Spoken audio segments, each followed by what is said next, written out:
The Gulf War of 1991 was initiated by a man named Saddam Hussein. He was the dictator of Iraq during the time of the invasion of Kuwait. Hussein's idea was to storm into Kuwait unprovoked and take the nation's abundant supply of oil. The world's leaders did not respond well to the invasion.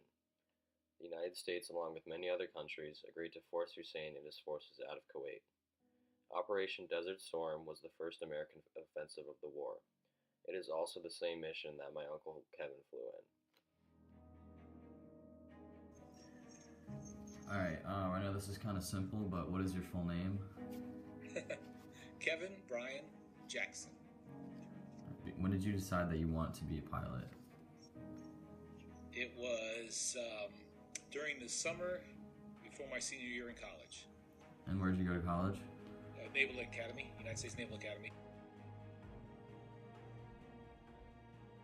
So I started my training in November of 1979, and that was 6 weeks of ground school, where they teach you the basic of aerodynamics and airplane engines and propellers and how they work and things like that, and the physics of it. And then there's also they teach you some navigation and teach you how to do the radio transmissions. You know how to talk on the radios. And then there was some athletic things, like we had to take some swimming classes and boxing and hand-to-hand combat. And then the last week or so, we did a survival camp where they took us out into the woods, and all we had with us was a parachute and whatever supplies we would have if we had ejected or bailed out of an airplane.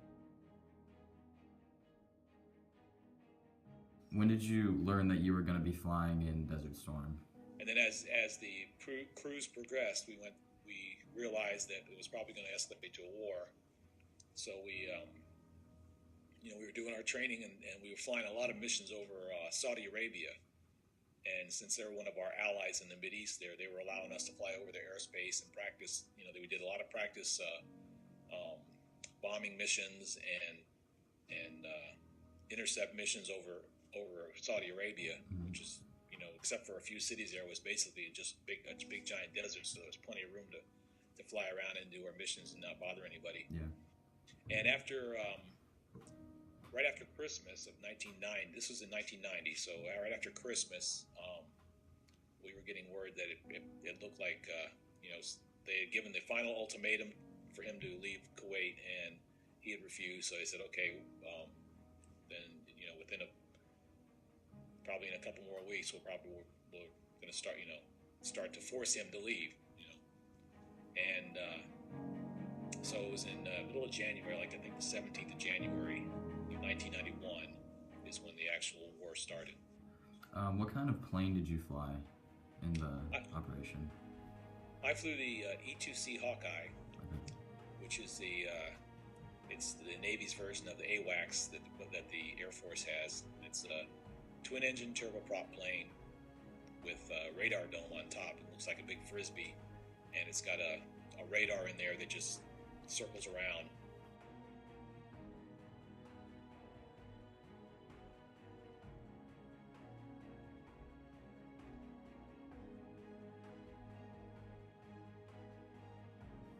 We knew we had a lot more aircraft and more advanced weapons than they did, because their aircraft were it's kind of outdated.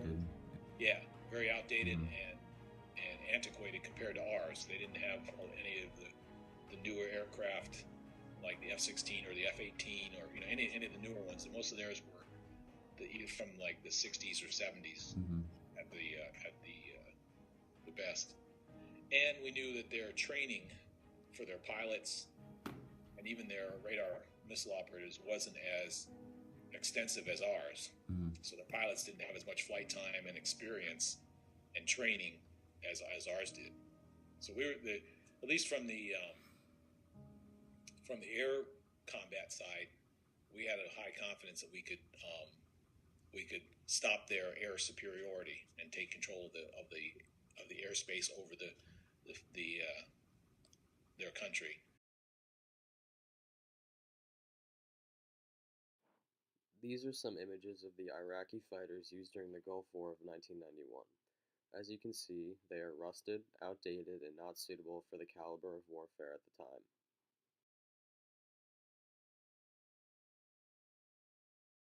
These are some images of the American fighters used during the Gulf War of 1991. The United States had a much larger military budget than Iraq. Because of this, they were able to manufacture the latest and greatest in aerodynamic technology.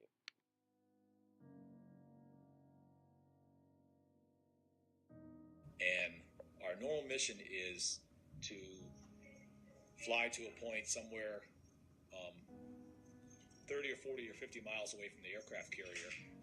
And our radar is good for about 250 miles in all directions. So we basically track and identify any air contacts or surface contacts on the water within 250 miles of the aircraft carrier. In the early hours of January the 17th, 1991, hundreds of coalition aircraft took to the skies and headed for their targets. Operation Desert Storm had begun.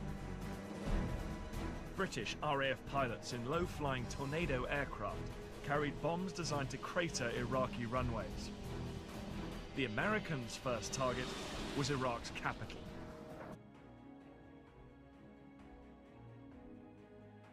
Like I said, they had the antiquated aircraft and the very limited training that their pilots had, because they just didn't have the budget to fly these guys on a lot of training missions like we had. And our guys, every time our guys flew from the aircraft carrier, they were always doing some kind of training. So it was, and especially at this time, because we'd had 4 months of doing nothing but simulated fighting a war. They were just training over and over again, so they were highly trained with the best equipment that was in the world. The most advanced aircraft, the most advanced bombs and missiles and guns, weaponry, and not only the weapons, but the radars and the communications equipment that we had. We had a lot of encrypted radio transmissions that we used so that the Iraqis couldn't hear us, or if they would hear it would just be a jumble. It would just be static basically, if they didn't have the proper equipment to de-scramble it or de-encrypt it. And the radars we had on even on our planes on the E-2, we had the most advanced radar airplanes at the time. So yeah, it was a combination of just sheer numbers and the best technology and material weaponry that at the time. So it was the outcome was almost exactly what we had predicted would happen. That we just overwhelmed them basically. If the U.S. needed you to do it all over again, even now, would you do it? I would. If they wanted me to come back, I would. One for that reason, because I served, and I believe in the mission of the armed forces and what they, what their purpose is and their reason for being in existence. And two, because I enjoyed the flying that I did there. It was flying on the aircraft carrier was a lot of fun. And it was exciting, and it was scary sometimes. If the weather was bad or you had some kind of problem with the aircraft that you had to deal with, but it was on the whole it was fun. I enjoyed while I was in it.